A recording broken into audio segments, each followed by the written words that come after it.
Kurią kūno vietą norėtumėt parodyti, norėdamas prajuokinti? Mano gerai yra labai juokinga šita dešinė akis, nes jinai biški žvaira ir aš visada negaliu eiti pisuarus, nes kai stoviu pisuarė, nes jinai taip pat būna žvaira ir šalia stovintis vyras sako, kur žiūri. Tai tas šalia stovintis dar žvairesnis, jis mato, kur tu žiūri, jo? Gerai, aš iš karto turiu klausimą. Domai, ar tu pasiruošęs savo pasirodymui? O tai gal ne jau, užteks ar... Gerai, ačiū Domui, jis nieko šį vakar Ne, Domai, ar galėjau leisti laiką? Taip. Tavo 60 sekundžių prasideda dabar. Kai mokiausi mokykloje, man labai patiko filmas apie robotą policininką, todėl aš kai įsigijau pirmą šunį, norėjau, kad jis vaikščiotų, žinot, kaip robotas policininkas vaikščiotų. Todėl aš savo šunį pavadinau Stovėk. Ateik čia, stovėk, stovėk, ateik čia. Ir mano šuo nežinodavo, ką daryti, ar eit.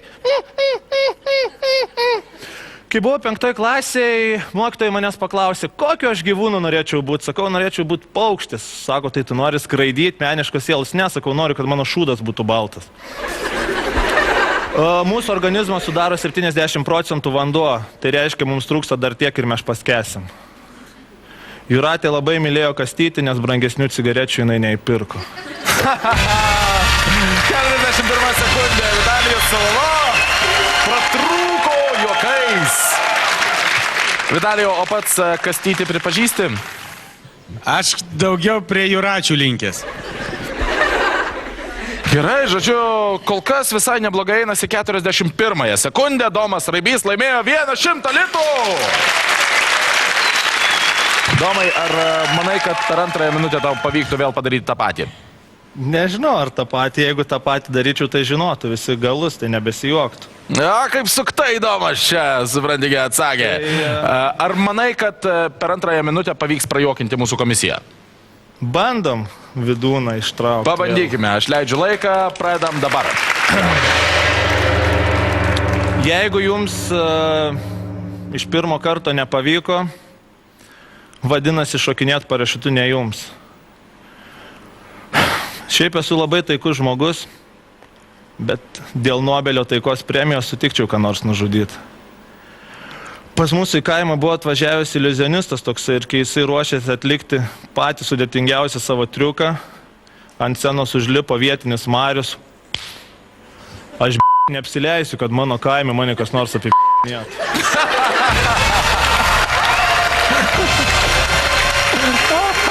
Tarp kitko, tuo pačiu metu pratrūko abu mūsų komisijos nariai. 33 sekundė ir Domas Raibys laimėjo 200 litų.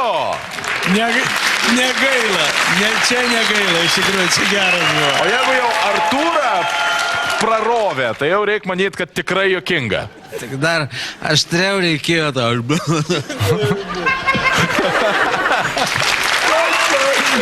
Man atrodo, kad jeigu aš dabar paleisčiau laiką, tai iš karto praloštumėt ir 300 litų. O po to iš gulinčio kišenių balandžius ištraukė. Ve, žiek.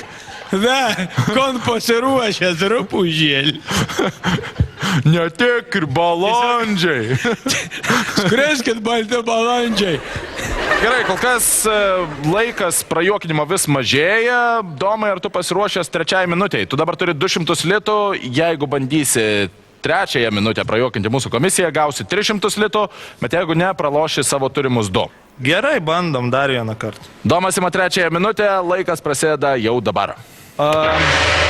Praeitą dieną paskambinau ne tuo numeriu ir atsiliepė vyras, sakau, atsiprašau, o galėčiau gal su Dalia kalbėti.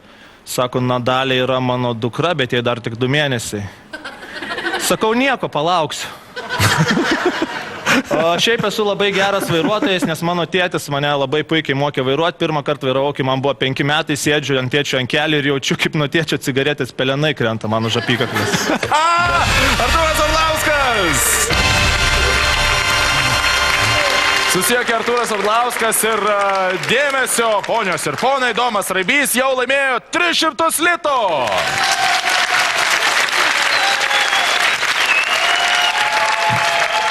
Aišku, tai tu nesitikėjai šito klausimo, bet kas tam krepšy? Ar tu galvoji, kad mūsų laidoj taip yra nesaugu, kad palikti savo naršį? Tam krepšį yra sintezatorius. Nes aš tiesiog pastebėjau, kai atvažiavau į Vilnių, galvojau, kad Vilnius yra labai muzikalus miestas, nes labai daug bičių... Palauk, gal paleist minutę? Dar neina laikas. Ai ne, tai negaila. Čia šiaip papasakok, nes tau visada, kada nepaleidžiam laiką, gerai sekasi. Tai va, nes atsipalaiduoju, kai atsipalaiduoju. Tai va, ir pagalvojau, kad labai ten daug bičių groja su gitarom ir taip toliau, bet paskui pastebėjau, kad tiesiog jie nešioja tuščius gitaros dėklus, nes padidini savo galimybę pakabinti merginą, ten 20% panašiai. Tai aš dabar sintezatorių nešioju. Tiesa, aš irgi turiu tokį. O kaip supras, kad ten sintezatorius, pavyzdžiui, aš... Atidarau, parodau. Ir dar jei ką turiu, sakau, stilistas esu, jeigu nesuveikia. Čia tie šniuriukai ant rankos? Metras, čia 1,50 m tiksliau. Ar tu norėtum pabandyti užsidirbti 500 litų? Nu, bandom į debiutą. Bet sudegs tavo 300, jeigu tau to nepavyks padaryti. Nu, bandom kaip nors. Draugai, Domas Raibys ima 4 minutę ir jo laikas prasideda jau dabar. Tai va, aš vairuoju toliau, sėdžiu ir jau tas skausmas praeina ten nuo tos nuorukos ir pradėjau akį nežiūrėti ir aš pasikrapščiau akį ir mašina metėsi dešinį ir tėvas sako, kur suki, laikyk vairą. Ir tuo metu, kai jis sakė, nuoruka iškrito jam iš burnos ir čia dabar randas, esantis ant mano sprando, byloja, kad vairuojant grybauti negalima. Buvau įdėjęs į laikraštį skelbimą, kad parduodu Naująjį testamentą, keitimas į Koraną nedomina. Labai greit susilaukiu pirmojo skambučio, sako, labą dieną, čia aš dėl to seną Naujojo testamento skambinu, norėjau paklausti, ar jis geras, tikėt pagal jį galima. Sakau, visai nieko, ta krikščionybė, patalpos geros, bažnyčios gražios, klasikinė muzika labai puiku. Nes matot, aš čia pagonybę išpažįstu, norėjau ką nors naujesnio pabandyti.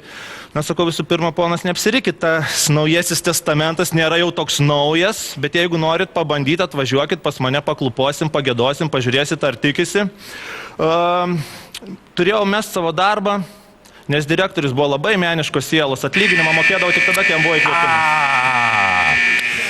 Deja, bet ištiksėjus 60 sekundžių ne vienas komisijos narys, nors Artūras Orlauskas jau buvo taip ant ribos, bet nesusijokė deja. Bet šiaip aš galiu pasakyti tai, ką šiandien mačiau, tai čia buvo geriausias variantas, ta prasme. Opa. Ir tikrai labai fainai. Jūs gal norit, kolega, dar vieną šansą suteikti? Laisvai, jeigu galima. Šią privilegiją turiu aš sprendimo, tai padarykime taip.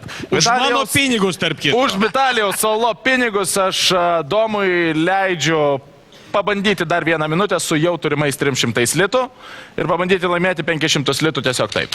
Paklauskim, ar to nori žiūrovai. Sutinkam žiūrovai. Ir ar to nori Domas? Domai, tavo sprendimas. Gerai, važiuojam. Tavo laikas prasideda dabar. Nueinu į barą ir žiūriu, tokia graži panelė stovi prie baro ir aš jai pamerkiu akį, jinai man pamerkia akį, galvoju, reikia prieiti užkalbinti, prieinu ir mane iš kojų išvertė jos grožis, kurio iš tolo nepastebėjau, kaip vėliau sužinau, jos grožio vardas buvo Antanas, tą vakarą išventė 3 mėnesių draugystės sukaktį. Artūras Orlauskas susijokė 16 sekundę, va tiek tai reikėjo. Pasirodo, viskas čia buvo tvarkoj. 16 sekundžių ir 500 litų Domui Raibiui. Domai, aš tau siūlau imti 5 minutę, tau kol kas labai gerai sekasi, o kiek prisimenu iš praeito karto, tu mėgėjęs eiti vabank.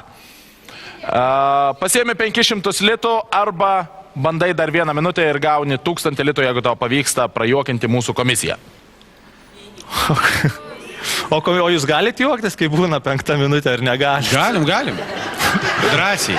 Jeigu tai verta, mes varom čia. Gerai, bandysim labai greitai. Publika!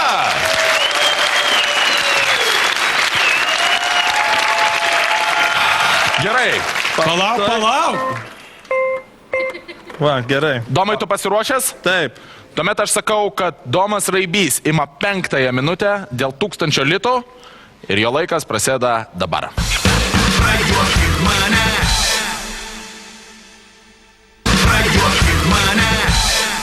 Domai, tu pasiruošęs? Taip. Tuomet aš sakau, kad Domas Raibys ima 5 minutę dėl 1000 litų ir jo laikas prasideda dabar. Garsas, kurį patinas išgirsta po sekso.